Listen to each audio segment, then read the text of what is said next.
8 شکائی پہنچ گیا تھا۔ کمپنی کے مالک نے ہونڈا سے صفائی ستھرائی کے کام کروانا شروع کر دیے اور یہاں تک کہ اس کو بیبی سیٹنگ پر لگا دیا۔ ہونڈا بیچارہ کرتا تو کیا کرتا، ایک طرف وہ اپنا گھر اور ماں باپ کو چھوڑ کر نکلا تھا تو دوسری طرف اس سے فالتو کام لیے جا رہے تھے۔ اس کو واپس اپنے گاؤں جانے میں شرم آ رہی تھی کیونکہ وہ اپنے پیرنٹس کو فیس کرنے کی ہمت نہیں کر پا رہا تھا۔ یہی وجہ تھی کہ اگلے کئی مہینوں تک وہ وہیں آڈ جابز کرنے پر مجبور رہا۔ کچھ ہی مہینوں کے بعد 8 شکائی کے مالک نے ہونڈا سے ورک شاپ کے کام بھی لینا شروع کر دیے۔ ہونڈا کو اس کام میں شروع سے بہت انٹرسٹ تھا، اسی لیے وہ چیزوں کو آسانی سے سمجھ جاتا تھا۔ چند مہینوں میں وہ ہر طرح کی گاڑی اور ان کے پارٹس کے بارے میں کافی کچھ جان چکا تھا۔ اس دوران 8 شکائی نے 2 اسپورٹس کار بھی بنائی، جس میں پہلی گاڑی 8 ڈیملر تھی اور دوسری کرٹس۔ یہ دونوں گاڑیاں یوزڈ انجنز کو استعمال کر کے بنائی گئی تھیں، جنہوں نے جیپنیز موٹر کار چیمپئن شپ 1924 میں پہلی پوزیشن بھی حاصل کی۔ ہونڈا ابھی تک ایک اچھا میکینک تھا، لیکن اس ریس میں وہ ڈرائیور کے ساتھ انجینئر کے طور پہ بیٹھا تھا۔ یہی وہ ایونٹ تھا جس کے بعد سوچائرو ہونڈا نے موٹر اسپورٹس کو اپنا ریلیجن بنا لیا۔ اگلے کئی سالوں تک وہ 8 شکائی میں ہی جاب کرتا رہا اور اپنے ایکسپیرینس کو بڑھاتا بھی رہا۔ 1928 میں 22 سال کی ایج میں اس کے مالک نے اپنی ایک اور برانچ کھولنے کا فیصلہ کیا۔ یہ برانچ ہماماتسو شہر میں ہونا تھی، جس کو چلانے کے لیے مالک نے ہونڈا کو ذمہ داری دے کر وہاں بھیج دیا۔ ہونڈا نے 8 شکائی کی اس نئی برانچ کو ایک ورکر سے شروع کیا تھا اور صرف 2 ہی سالوں میں 30 ورکرز تک پہنچا دیا۔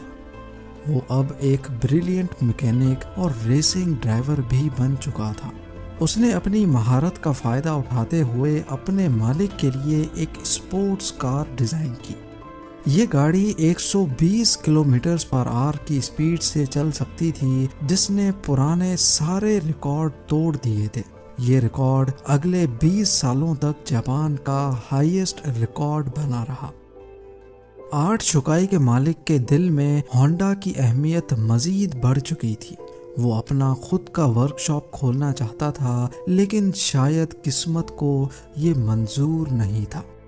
1936 میں ریسنگ کے دوران ہونڈا کا ایک ہولناک حادثہ ہو گیا۔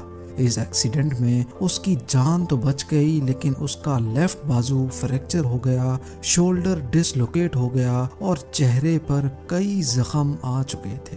اس کو اپنی زندگی یہیں ختم ہوتے دکھائی دے رہی تھی۔ نہ وہ میکینک کا کام کر سکتا تھا اور نہ ہی ریسنگ میں حصہ لے سکتا تھا۔ کئی مہینوں کے بعد وہ جب دوبارہ ٹھیک ہوا تو اس نے 8 شکائی کے مالک سے ریکویسٹ کی کہ وہ اب یہ ریپیئرنگ کا کام نہیں کر سکتا، بلکہ اس نے آئیڈیا پیش کیا کہ کیوں نہ وہ اب اسپیئر پارٹس بنانے کے لیے ایک الگ کمپنی شروع کرے۔ 8 شکائی کے اسٹیک ہولڈرز نے ہونڈا کا یہ آئیڈیا فوراً ریجیکٹ کر دیا۔ ان کو آلریڈی پروفٹس مل رہے تھے اور کوئی بھی نہیں چاہ رہا تھا کہ نیا رسک لیا جائے۔ اسی پر ہونڈا نے ڈیسائیڈ کیا کہ پارٹس مینوفیکچرنگ کی کمپنی وہ اکیلے ہی کھولے گا۔ 1936 میں 30 سال کی عمر میں اس نے اپنے دوست کے ساتھ مل کر ٹوکائی سیکی ہیوی انڈسٹری کھولی اور اپنے دوست سچائرو کاٹو کو اس کا پریزیڈنٹ بنا دیا۔ کمپنی تو وہ کھول چکے تھے، پر ہونڈا کے پاس اس کو چلانے کے لیے کوئی انویسٹمنٹ نہیں تھی۔ وہ دن بھر 8 شکائی کے لیے کام کرتا تھا، جبکہ رات میں اپنی نئی کمپنی کے لیے خود انجن پسٹن بنانے کی کوشش کرتا تھا۔ اگلے کئی مہینوں تک وہ اسی روٹین پہ چلتا رہا، لیکن اس کو کوئی کامیابی نہ مل سکی۔ الٹا وہ لگاتار شفٹیں لگا کر کمزور ہو چکا تھا۔ ایک کے بعد ایک ناکامی اس کا راستہ روکے بیٹھی تھی۔ تبھی اس نے میٹلرجی میں مہارت حاصل کرنے کے لیے ایک یونیورسٹی میں ایڈمیشن لے لیا۔ 1939 میں 3 سالوں کی لگاتار محنت کرنے کے بعد وہ آخر کار ایک پسٹن بنانے میں کامیاب ہو ہی گیا۔ اب اس نے آرٹ شکائی سے جاب چھوڑ دی اور فل ٹائم پسٹن بنانے میں لگ گیا، پر اس کو یہ معلوم ہی نہیں تھا کہ اس کے بنائے ہوئے پسٹن میں ابھی بھی کئی فالٹس موجود ہیں۔ اس نے ٹوئوٹا کمپنی کو اپنے پسٹن آفر کیے تو ٹوئوٹا نے 50 میں سے 47 ڈیزائنز ریجیکٹ کر دیے۔ یہ خبر ہونڈا پر بجلی بن کر گری کیونکہ اس کے پاس اب واپسی کا بھی کوئی راستہ نہیں تھا۔ اس نے مختلف کمپنیز کی ریکوائرمنٹس کو سمجھنے کے لیے پورے جاپان کے دورے لگانا شروع کر دیے۔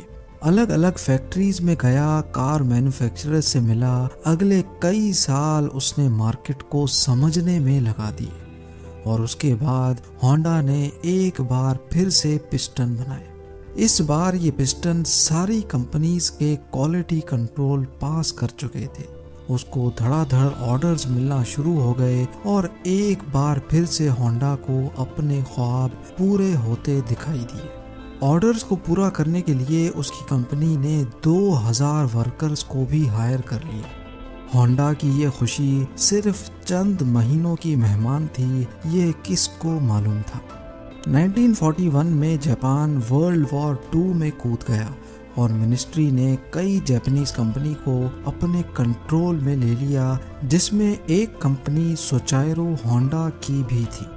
ہونڈا کو ڈاؤن گریڈ کر کے اسی کی کمپنی کا سینئر مینیجنگ ڈائریکٹر بنا دیا گیا، اور چیزیں تب مزید خراب ہو گئیں جب کمپنی کے ورکرز کو ملٹری سروس میں لگا دیا گیا۔ اگلے 3 سال انتہائی مشکل حالت میں گزرے، لیکن 1944 میں ایک واقعہ ہوا جس نے ہونڈا کی امیدوں پر پوری طرح سے پانی پھیر دیا۔ ایئر ریڈ کے دوران ایک میزائل سیدھا ہونڈا کی فیکٹری پہ آ لگا۔ پورے ملک کے حالات بد سے بدتر ہوتے جا رہے تھے۔ جاپان جنگ ہارتا ہوا دکھائی دے رہا تھا۔ پھر 1945 میں 2 نیوکلیئر اٹیکس ہوئے جس نے جاپان کی سرے سے کمر ہی توڑ ڈالی۔ اس واقعے کے بعد جاپان نے امریکنز کے سامنے سرنڈر کر لیا۔ جنگ تو اب ختم ہو چکی تھی، لیکن ہونڈا اپنا سب کچھ کھو بیٹھا تھا۔ اس نے اپنے بچے کچے ایسٹس ٹوئوٹا کو 4,50,000 ین میں بیچے اور ایک بار پھر سے جاب لیس ہو کر بیٹھ گیا۔ یہ حالت صرف ہونڈا کے ساتھ ہی نہیں تھی، بلکہ پورا جاپان بہت برے کرائسس سے گزر رہا تھا۔ اکنامی میلٹ ہو رہی تھی، کھانا پانی کی شدید قلت اور مہنگائی نے سب کی کمر توڑ رکھی تھی۔ پبلک ٹرانسپورٹ کا ملنا انتہائی مشکل تھا کیونکہ جاپان میں پیٹرول بھی نایاب ہو چکا تھا۔ اسی دوران ہونڈا کو جاپنیز امپیریل آرمی کا ایک چھوٹا انجن ملا جس سے وہ وائرلیس ریڈیو چلایا کرتے تھے۔ اپنی عادت سے مجبور اسے ایک آئیڈیا آیا۔ اس نے سوچا کہ کیوں نہ اس انجن کو ایک سائیکل میں لگا کر اپنی ٹرانسپورٹ کا مسئلہ حل کیا جائے۔ اس سے ٹرانسپورٹ آسان بھی ہو جائے گی اور سستی بھی پڑے گی، کیونکہ اس دور میں لوگ پہلے ہی مہنگائی سے بہت پریشان تھے۔ تو جب انہوں نے یہی انجن ایک سائیکل پہ لگا دیکھا تو سب کو یہ آئیڈیا بہت اچھا لگا۔ چند یوزڈ انجنز تو ہونڈا کو مل گئے، لیکن لوگوں کی ڈیمانڈ اتنی زیادہ تھی کہ اب ہونڈا نے خود کا نیا انجن ڈیزائن کر لیا۔ یہ ہسٹری میں پہلی بار تھا کہ کسی مشین پر ہونڈا کا لوگو دیکھا گیا۔ ہونڈا کے پاس اتنے پیسے نہیں تھے کہ وہ ماس لیول پہ یہ سائیکلز بنا سکے، لہذا اس نے 18,000 دکانداروں کے نام ایک اوپن لیٹر لکھا۔ لوگوں کو ہونڈا پہ اتنا بھروسہ تھا کہ 3,000 دکانداروں نے اس کو پازیٹیو رپلائی دیا اور پیسے بھی ایڈوانس میں دے دیے۔ اگلے 3 سالوں میں ہونڈا نے ایک ایسی موٹر سائیکل بنائی جو مارکیٹ کی ریکوائرمنٹ کے عین مطابق تھی۔ یہ سپر کب کے نام سے لانچ کی گئی، جس نے آتے ہی مارکیٹ میں دھوم مچا دی۔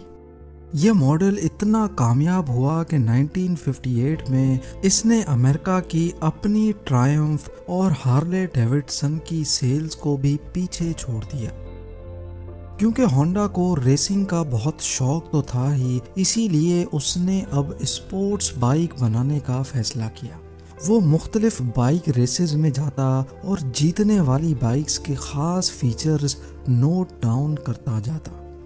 اس دور میں ایسے اسپورٹس کمپٹیشن ریس سے بڑھ کر مینوفیکچرنگ کمپنیز کے لیے مارکیٹنگ کا ٹول ہوا کرتے تھے۔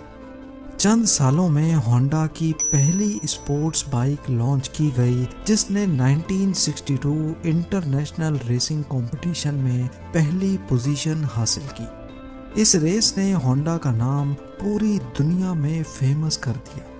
1960s میں ہونڈا دنیا کی سب سے بڑی موٹر سائیکل مینوفیکچرنگ کمپنی بن چکی تھی اور 1968 تک یہ 1 کروڑ یونٹس سیل کر چکے تھے۔ اپنی زندگی کے 62 ایئرز گزارنے کے بعد آخر کار سوچائرو ہونڈا کو کامیابی تو مل چکی تھی، لیکن جو خواب وہ بچپن سے ہی لیے بیٹھا تھا وہ ابھی تک پورا نہیں ہو پایا تھا۔ ہونڈا اب کار مینوفیکچرنگ کی طرف بھی جانا چاہتا تھا۔ کئی لوگوں نے ان کو ایسا کرنے سے منع بھی کیا، لیکن انہوں نے کسی کی ایک نہ سنی۔ اس وقت جاپان میں آلریڈی ٹویوٹا اور نسان جیسی کمپنیز اپنا بزنس جمائے بیٹھی تھی۔ وہاں مارکیٹ میں اپنی نئی جگہ بنانا کافی مشکل تھا۔ ہونڈا نے اپنی پہلی پک اپ ٹرک T360 لانچ کی جو کہ فیل ہو گئی۔ اس کے بعد اسپورٹس کار S500 لانچ کی جس کے صرف 1300 یونٹس ہی بک پائے۔ کئی سالوں کی محنت اور کئی درجن ڈیزائنز ریجیکٹ ہونے کے بعد فائنلی 1972 میں ہونڈا سیوک لانچ کی گئی۔ یہ وہ گاڑی ہے جس کے نئے ماڈلز آج تک پوری دنیا میں فیمس ہیں۔ 1980s میں ہونڈا موٹرز جاپان کی تیسری بڑی مینوفیکچرنگ کمپنی تھی اور صرف 10 سالوں میں ہی یہ دنیا کی تیسری بڑی ہو گئی۔ آج ہونڈا کا نام ہمیں cars, motorcycles, boat engines, plane engines اور درجنوں پاور ٹولز پہ دیکھنے کو ملتا ہے۔